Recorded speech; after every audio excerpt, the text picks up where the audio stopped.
Kak, ini kita udah putus, saya udah blok dia, tapi dia masih suka ngeliatin Instagram story aku. Itu dia masih sayang ya sama Mhm. aku.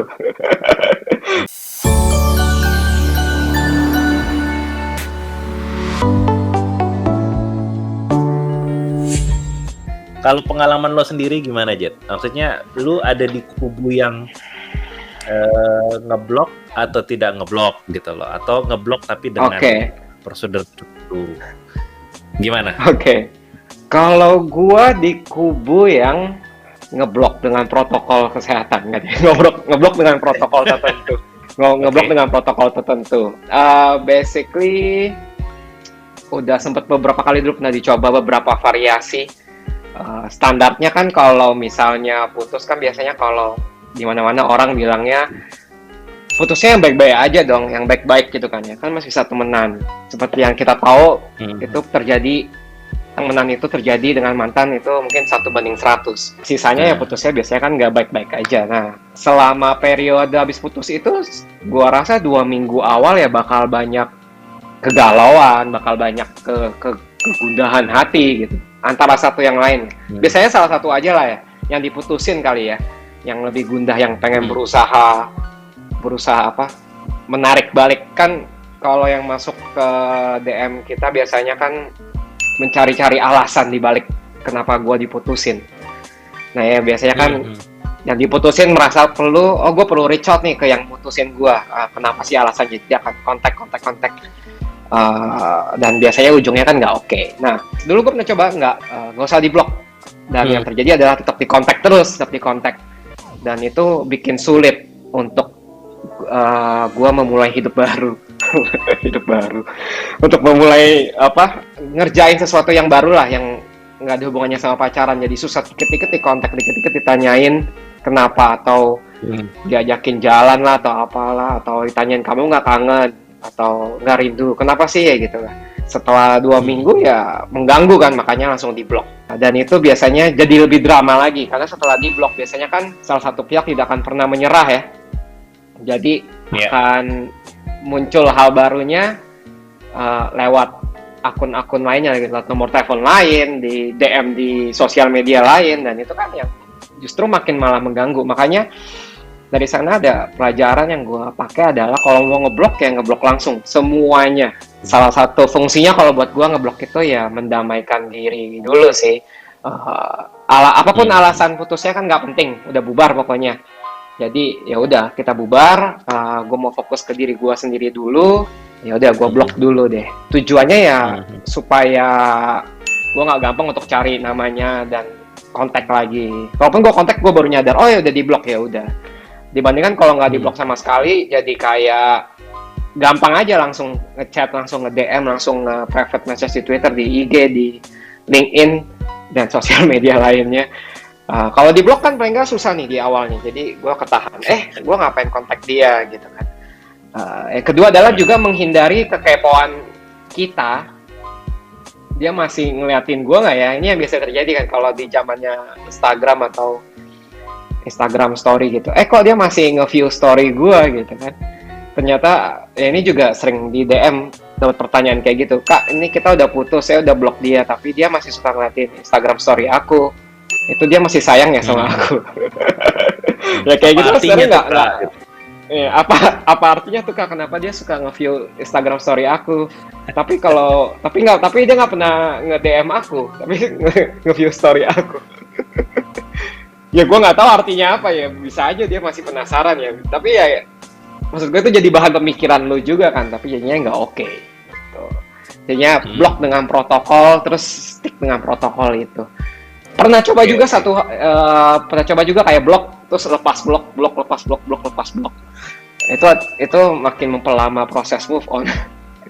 Blok, Iya, iya, 3 hari iya, iya. kemudian unblock, ternyata nggak dikontak. Ya kan, ya loh, kok dia nggak kontak gua, apa dia nggak kangen, atau terus blok lagi, terus gue nggak blok ya. Jadi mendingan kalau gua sih blok dengan protokol. Nah kalau lu? Gue pernah dua-duanya, Jet. Gue pernah ada relationship yang gue putusnya itu dalam keadaan gue marah sama dia, kesel dan marah gitu kan. Karena bentuknya kesel dan marah, jadi kan gue nggak ngerasa kesulitan buat putus kan gitu loh.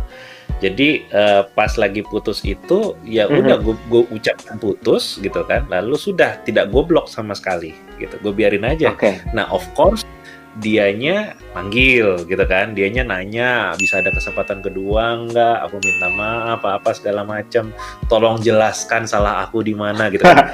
Dia Iya, betul. gitu loh manggil. Tapi karena gue di kejadian yang ini putusnya dalam keadaan marah, emang guanya angkara murka angling dharma gitu kan istilahnya. Jadi lo tidak tergoda. terganggu proses move on-nya. Justru ketika dia manggil-manggil gue mulu, gue malah makin panas dan seneng untuk pergi gitu loh. Tahu nggak? Makin yakin bahwa Oke, ya benar. Gitu ya. Karena gue dalam keadaan yang marah gitu, sangat terganggu. Jadi gue nggak ngeblok, dia manggil terus, gue kadang baca, kadang enggak, dan tidak mengganggu perasaan gue, tidak menggoyangkan keputusan gue. Itu ada satu pengalaman kayak gitu. Ada juga pengalaman yang kejadiannya adalah gue nggak mau putus, gitu kan, gue nggak mau putus, dan gue diputusin. Ini kalau ini tipikal kejadian pada umumnya, pas diputusin ya gantian kan, gue yang malah jadi ngejar-ngejar dia mulu, atau gue malah nungguin mungkin nggak dia berubah. Nah di sini gue nyadar gue pasti ngeblok gitu loh. Kalau gue nggak ngeblok persis seperti yang lo bilang tadi, Jet, sama gitu loh. Jadi nggak peduli berapa juta byte informasi tentang kelas cinta yang ada di kepala kita gitu ya, nggak peduli mau kita studentnya, mau kita foundernya, kayak kalau lagi patah hati cinta pasti bakal error gitu loh, bakal edan. Jadi gue blok lah itu dengan tujuan sama persis seperti yang tadi lo bilang gitu. Jadi gue nggak perlu ngulang lagi. Jadi gue perlu gue pernah dua-duanya. Jadi kalau ditanya perlu apa enggak, komentar gue sih mesti lihat dari konteks kali ya, Jet ya. Gimana berdua? Ya betul juga. Situasi dirinya dia ya di saat itu ya, ketika lagi memikirkan mau ngeblok atau enggak ya. Apa sih kondisi emosi dia gimana, stabil nggak sih habis putus itu? Beneran serius mau putus atau enggak nggak sih gitu. Kalau misalnya masih terganggu, emosinya labil ya, gua rasa ya blok itu ya mungkin perlu. Kalau misalnya kayak tadi contoh lo kan yang pertama dengan udah marah banget, ya nggak usah blok juga, maksudnya udah ilfeel banget ya nggak usah blok juga nggak apa-apa tuh. Karena kan apapun yang dikerjain bakal makin bikin lo ilfeel kan. Jadi ya bener sih kalau sesuai dilihat konteksnya dulu, dilihat situasi kondisi ini orang nih sama hubungannya tuh gimana selama ini. Oke. Kalau lu waktu pengalaman yang lalu, lu-nya kan kayak tadi, lu-nya cenderung keambil ke protokol, ngeblok dengan protokol. Ada reaksi yang mengganggu nggak gara-gara lo ngeblok itu? Gitu misalnya kayak lo dikejar lagi lewat channel yang lain, lewat medsos yang lain, lo dipepet, atau justru ngeblok itu salah satu jalur yang paling aman karena kecil sekali lu buat dipepet lagi. Kalau lu gimana pengalamannya? Nah, iya betul. Kalau di awal-awal kan ngebloknya masih setengah hati ya kalau dengan protokol. Jadi ngeblok dulu di aplikasi yang paling sering digunakan, misalnya WhatsApp misalnya. Nah, habis itu kan masih banyak sosmed lainnya, pasti dikejar ke sana doang. Habis itu baru diblok semuanya bertahap. Sama sekali kayak hilang aja pokoknya, dibikin hilang pokoknya. Kalau gue itu ya, dan reaksinya ya di awal-awal ya pasti bakal terus dikejar ya dari berbagai cara. Tapi biasanya begitu udah diblok 2-3 aplikasi, harusnya pihak sebelah harusnya udah dapat kode nih. Oke. Dia beneran nyadar harusnya. Udah nggak mau gitu ya. Kecuali ya udah. Tapi itu benar. Maksudnya harusnya dia nyadar, oke ini kayaknya nggak bisa dikontak lagi deh. Ya udah biarin aja. Ntar coba 2 minggu lagi mungkin dia.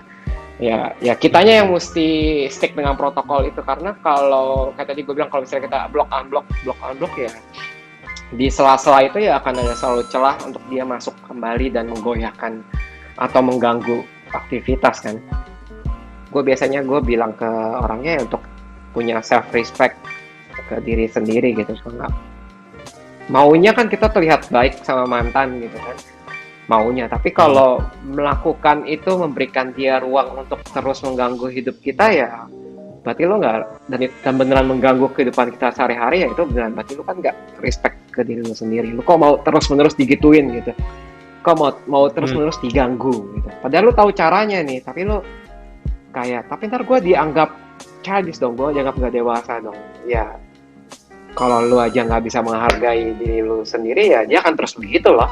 Itu biasanya sih gue bilangnya self respectnya di mana ya nggak usah pikirin orang lain dulu, selamatin diri lo dulu deh kalau dalam situasi seperti itu. Video ini merupakan potongan dari materi berdurasi kurang lebih 1 jam yang ada di Kacistar. Kalau video sependek ini aja bisa memberikan banyak manfaat buat kamu, bayangkan jika kamu nonton video lengkapnya. Apa sih Kacistar? Kacistar merupakan program edukasi online dari Kelas Cinta yang berisi ratusan materi berupa video, audio, e-book, dan juga event. Topiknya lengkap, mulai dari PDKT, relationship, putus cinta, balikan, move on, dan pengembangan diri. Kamu bisa coba gratis. Buruan daftar sekarang supaya kamu bisa langsung menikmati hubungan yang sehat dan bahagia.